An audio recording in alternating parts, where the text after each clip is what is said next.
আমাদের যেই প্রধান দাবি, আমাদের দ্বিতীয় ক্যাম্পাসের কাজ সেনাবাহিনীর কাছে হস্তান্তর করা। আপনারা হয়তো আজকে দেখতেছেন আমাদের বড় ভাইয়ারা, আমাদের ব্যাচমেটরা অনশন করতেছে, এটা দৃশ্যমান হয়েছে। কিন্তু এই যে অনশন, এটা কিন্তু আমাদের নিত্যকার সঙ্গী। আমরা প্রত্যেকটা শিক্ষার্থী, আমরা কোনো ভালো একটা ক্যাম্পাস পাচ্ছি না, ভালো একটা ক্যাফেটেরিয়া পাচ্ছি না। আমাদের খাবার সমস্যা, আমাদের আবাসন সমস্যা। আমাদের সকালবেলা থেকে আমরা সন্ধ্যা পর্যন্ত প্রতিদিনই অনশন করি। তো আমরা আমাদের বড় ভাইরা আমরা চিন্তা করে দেখলাম, আমরা যেহেতু রেগুলার অনশন করছি, তাহলে এর চেয়ে ভালো আমরা অনশন করে রাজপথে ক্যাম্পাসের মধ্যে আমরা শহীদ হব। এটাই আমাদের জন্য আমরা মনে করি এটা আমাদের সফলতা। কারণ এর মাধ্যমে যদি আমরা আমাদের দ্বিতীয় ক্যাম্পাসের কাজ সেনাবাহিনীর কাছে হস্তান্তর করতে পারি, তাহলে হয়তোবা আমরা আমাদের ক্যাম্পাস আমরা এখন যেই সুবিধাগুলো পাবো না, কিন্তু আমাদের জুনিয়রদের জন্য আমরা চাই সেই অবদানটা রেখে যেতে। আপনারা জানেন পাবলিক বিশ্ববিদ্যালয়ের মধ্যে যারা আরও বিশ্ববিদ্যালয় আছে, গুচ্ছের কুমিল্লা বিশ্ববিদ্যালয়, তারা আমাদের পরে ক্যাম্পাসের কাজ শুরু করেছে। অলরেডি তাদের যেই ক্যাম্পাসের কাজ, এগুলো আমরা দৃশ্যমান দেখতেছি। কিন্তু সর্বদাই ঢাকার মধ্যে জগন্নাথ বিশ্ববিদ্যালয়ের সাথে একটা বৈষম্য আমরা এটা প্রত্যক্ষ করি। এটা শুধুমাত্র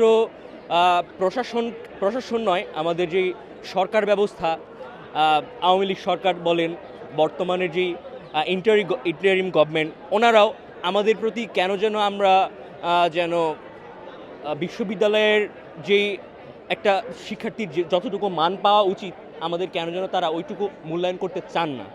তো আমরা সেজন্য অনশনে বসেছি। আমরা মনে করি আমাদের সাথে যে অন্যায় হয়েছে, আমাদের যেই ভোগান্তি, আমাদের নাভিশ্বাস উঠে যাচ্ছে, এটা কেন প্রশাসন দেখছে না, কেন ভিসি মহোদয় দেখছে না, কেন আমাদের ইন্টারিম গভর্নমেন্ট দেখছে না। এটা যতক্ষণ না আমাদের একটা সুষ্ঠু সমাধান আসবে, সুষ্ঠু সমাধান বলতে আমরা বলেছি আমাদের দ্বিতীয় ক্যাম্পাসের কাজ একমাত্র এটা সুষ্ঠু সমাধান হতে পারে সেনাবাহিনীর কাছে হস্তান্তর করা। এছাড়া অন্য কোনো থার্ড পার্টি এখানে এই কাজ বাস্তবায়ন করবে, বা অন্য কোনো থার্ড পার্টি আবার ক্যাম্পাস আমাদের মূলা ঝোলাবে, ইন্টারিম গভর্নমেন্ট আমাদের মূলা ঝোলাবে, আমাদের একটা লোভ দেখিয়ে, প্রলোভন দেখিয়ে এরকম করবে, এতে আর বিশ্ববিদ্যালয়ের ছাত্ররা এখন আর বোকা নয়। ঠিক আছে, এগুলো আমরা এই সকল অভিজ্ঞতার মধ্য দিয়ে আমরা চলে আসছি এত বছর। তো আমরা চাই আমাদের যেন দ্বিতীয় ক্যাম্পাসের কাজ খুবই তাড়াতাড়ি দৃশ্যমান হয়। যতক্ষণ পর্যন্ত না একটা সুষ্ঠু পদক্ষেপ নেওয়া হবে, ততক্ষণ পর্যন্ত এই অনশন চলবে। এতে আমরা যদি শহীদ হওয়া লাগে, আমরা আমাদের ক্যাম্পাসে শহীদ হব। ধন্যবাদ। কালকে থেকে আমাদের শিক্ষার্থীরা, আমাদের সহপাঠীরা এখানে অনশনরত অবস্থায় ছিল। রাত্রি যাপন করছে, এর ভিতরে 2-4 জন অসুস্থ হয়ে গিয়েছে। কিছুক্ষণ আগে দেখলেন যে একজন অ্যাম্বুলেন্সে করে হসপিটাল নেওয়া হয়েছে। কিন্তু আমরা প্রশাসন থেকে এখনও কোনো ধরনের আপডেট পাই নাই। আমরা এখানে যতক্ষণ না প্রশাসন থেকে একবারে ডিরেক্টলি কোনো ধরনের নিশ্চয়তা পাচ্ছি যে কাজটা সেনাবাহিনীর হাতে তুলে দেওয়া হচ্ছে, এই পর্যন্ত আমরা এখান থেকে উঠবো না। ঠিক আছে, আমরা চাচ্ছি যে প্রশাসন আমাদেরকে বলুক, নিশ্চয়তা দেখ যে এটা কাজটা সেনাবাহিনীর হাতে তুলে দেওয়া হয়েছে। তো আমাদের পরবর্তী লক্ষ্য হলো এখানে আরও স্টুডেন্ট নিয়ে আমরা জামায়াত করব। আমাদের সাথে যারা সদিচ্ছা পোষণ করতেছেন তাদেরকে বললো তাদের আন্দোলন চালিয়ে যেতে, আর আমরা অনশন চালিয়ে যাব যতক্ষণ না আমাদের দাবিটা পূরণ হচ্ছে।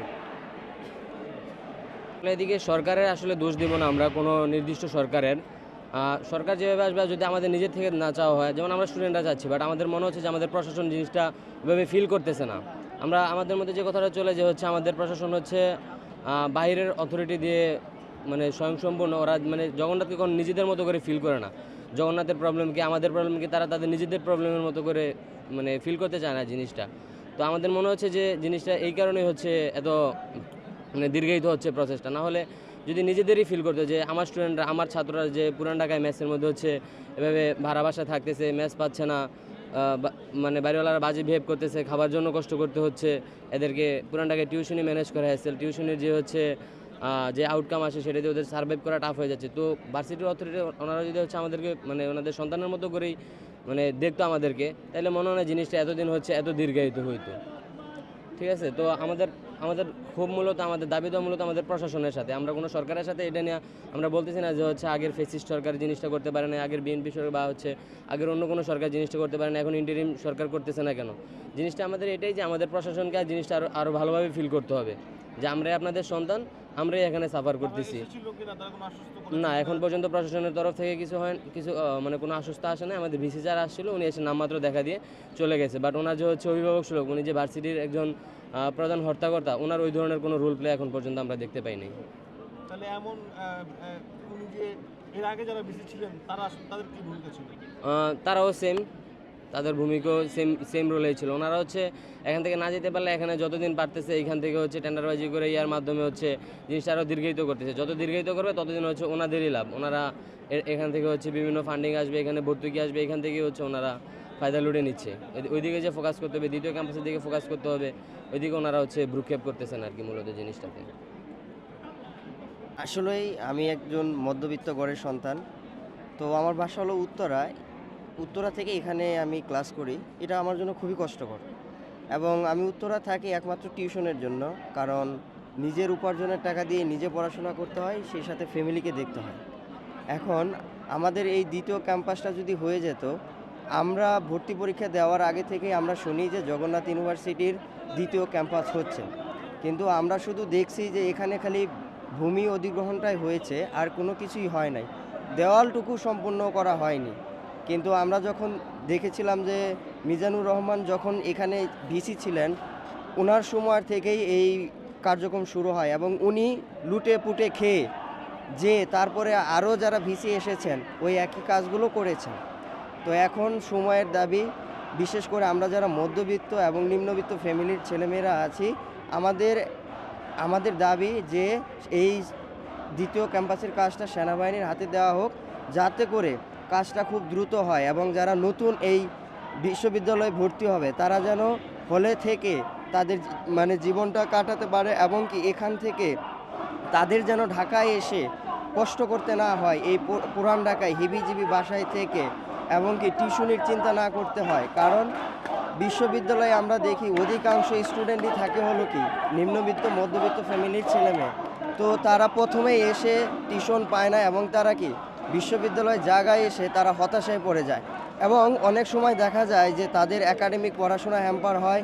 সেই সাথে দেখা যায় যে ভয়ানক তারা কিন্তু সুসাইড করারও অ্যাটেম্প করে আর কি। আমাদের মানব জীবনের সবচেয়ে বড় সমস্যা হলো আর্থিক সমস্যা। টাকার যে সমস্যাটা থাকে, এটার জন্য একটা মানুষ ভয়ঙ্কর একটা কঠিন সিদ্ধান্ত চলে যায়। তো আমরা চাই যে আমাদের জগন্নাথ বিশ্ববিদ্যালয় খুব দ্রুত এই দ্বিতীয় ক্যাম্পাসের কাজটা সেনাবাহিনীর হাতে দেওয়া হোক, যাতে করে যারা ভর্তি হবে তারাও যেন দ্বিতীয় ক্যাম্পাস পায়, হলে থাকার, এই বিশ্ববিদ্যালয় জীবনে হলে থাকার। এই যে আমি এখন থার্ড ইয়ারে আছি, আমি কোনোদিনই ক্যাম্পাসে যে একটা বিশ্ববিদ্যালয় ক্যাম্পাস লাইফে যে কীভাবে ক্রিকেট খেলবে, ফুটবল খেলবে, সেইটুকু আমি পাইনি।